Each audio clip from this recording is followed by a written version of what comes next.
चांद पे पहला कदम? Neil Armstrong. अरे कहाँ पढ़ा रहा है बच्चों को? चांद पे पहला कदम नील आर्मस्ट्रॉन्ग ने रखा था। कहाँ पढ़ा रहे हो बच्चों को? उल्टा सीधा पढ़ा रहे हो? अरे अंकल, मैंने क्या उल्टा सीधा पढ़ा दिया? कोई चांद पर दरवाजा लगा है का उसने नील आर्म का नाम लिए उसने कदम रख दिया? अंकल टेक्स्ट बुक में भी यही लिखा हुआ। अरे ये घर नहीं, काले पानी की सजा है। इससे ज्यादा दुनिया में अजियतनाक ससुराल किसी को नहीं मिला होगा। पता है, मुझे तो किसी को बताते हुए भी शर्मिंदगी होती है कि मेरे ससुर का नाम बड़े हकीम साहब चटनवी है। चटनवी नहीं, पटनवी। अब्बा जान पटना सब्जी बाग से हैं। वही। तो तुम कहाँ पढ़ाओगे बच्चों को? होनू लूलू नहीं जानते? अरे ये होनू लूलू के सहरा में एक शैतानी लिबास पहन के झंडा अमेरिका का लहरा रहा है। वो सब फ्रॉड है, झूठ है कि कोई ना चांद मान पर नहीं गया और ना जा सकता है। ढापे में सीधा पढ़ा रहा है बच्चों। मरद पर 3 जूनें आती हैं। 1 जून उल्लू की, जो हर वक्त एक कोने में खामोशी से बैठे जावे,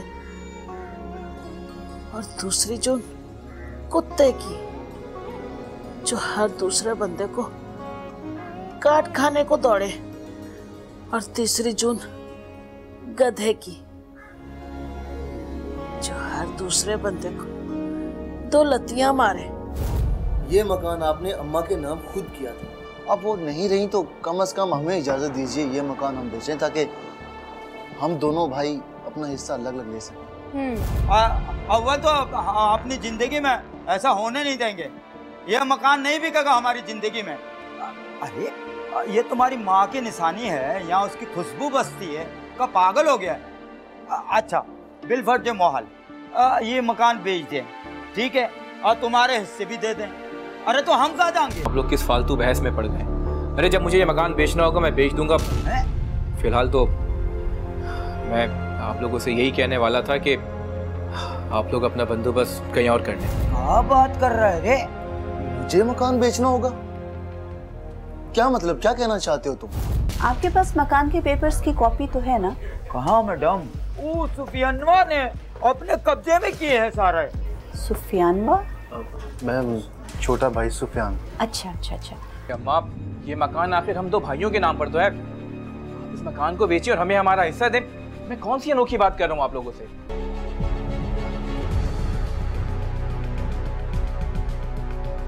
ये बताएं, एफआईआर में आपने सेक्शन 23, 25 और 423 लगाई? जी जी बिल्कुल लगा दूं। मुझे तो अब बहुत शर्मिंदगी होने लगी है। इतने दिनों से ससुराल में पड़ा हूँ और ऊपर से अब्बा को भी साथ लेकर आ गई। अब्बा के साथ सब कुछ जो हो रहा है ना, ये मुकाफात है अब्बा। अब्बा ने सारी जिंदगी में कभी भी औरतों की इज्जत नहीं की। ये क्या कर रहे हैं आप? अभी मैंने सफाई की थी। चुप! अयो साहब, मैं इदरीस बात कर रहा हूँ। वो आपने सुफियान को अभी तक अरेस्ट नहीं किया? इदरीस साहब, आपका भाई बहुत शातिर है। हम उसे अरेस्ट करने जा ही रहे थे कि कोर्ट से इसकी जमानत कबल इस गिरफ्तारी के ऑर्डर आ गए। एक तो ये फ्रॉडिये लोग इस कदर चालाक होते हैं, बहरहाल कब तक भागेगा?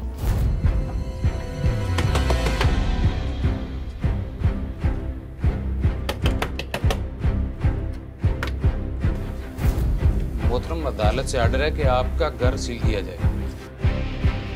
मोहतरम, अदालती हुकुम के तहत आप सिर्फ अपने कपड़े और कागजात साथ ले जाने की मजाल है, ठीक? लेकिन सर, आप इस तरह 2 जोड़े कपड़ों में हमें किस तरह निकाल सकते हैं? चाबी कहाँ है?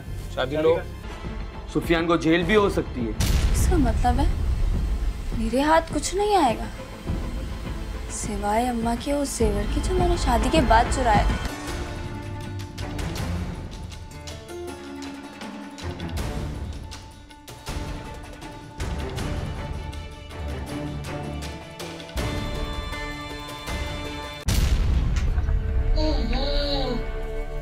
पेश किए गए शवाहिद, गवाहों के बयानात और मुल्जिमान के एतराफी जुर्म के बाद अदालत इस नतीजे पर पहुंची है कि मुल्जिम सुफियान ने रजिस्ट्रार ऑफिस के क्लर्क और अपने ब्रादर निस्बती मुल्जिम हामिद अली की मदद से जालसाजी करके मरहुमा नजमा खातून के मकान की गिफ्ट डीड अपने नाम करवाई। इस मुजरिमाना मंसूबे की मास्टरमाइंड मुल्जिम सुफियान की बीवी मलिहा सुफियान उर्फ मानो थी। लिहाजा ये अदालत ताज़ीरात पाकिस्तान की दफा 423 के तहत जालसाजी और फ्रॉड के जुर्म में मुल्जिम सुफियान और उसकी बीवी मुल्जिमा मलिहा सुफियान उर्फ मानो को 3-3 साल कैद बमुशक्कत और मुबलिग 2-2 लाख रुपए जुर्माने की सजा का हुक्म सुनाती है।